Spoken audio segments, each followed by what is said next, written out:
How to set up call forwarding on Android phone. So I'm going to show you how to set up call forwarding, also how to disable it and how to use. So firstly, we need to make sure SIM card is inserted, of course. And now let's go in the phone app and tap on the keypad. While we are here, we need to tap on three dots icon in the top right corner to open up the settings.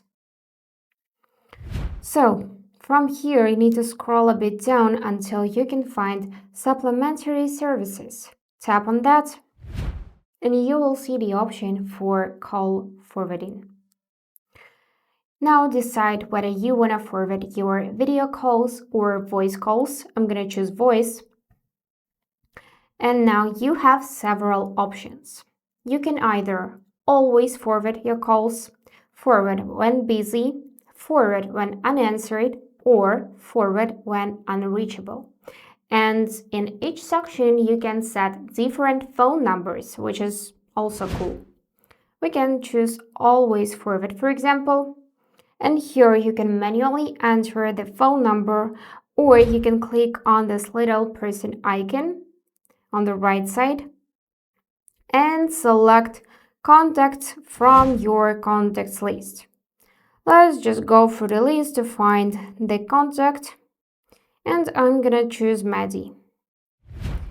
After that, click the button Turn On, and now all of your calls will be forwarded to this number. Just like that. To disable this feature, tap on the section where you enabled it, and then click Turn Off on the bottom of the screen.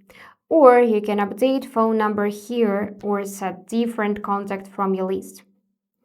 But if you have enabled a lot of numbers here, for example, for each section, and you don't want to manually disable them one by one, then I also have a solution for you.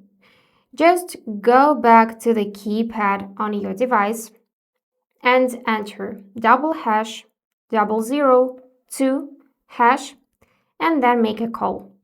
You should see MMI code started, and then you will see pop-up window with the information that erasure was successful. Let's tap OK. Let's tap Settings, go back to the supplementary services, call forwarding, with calls. And now all of the numbers will be erased, as you can see. That's it. Don't forget to hit subscribe to see more useful content.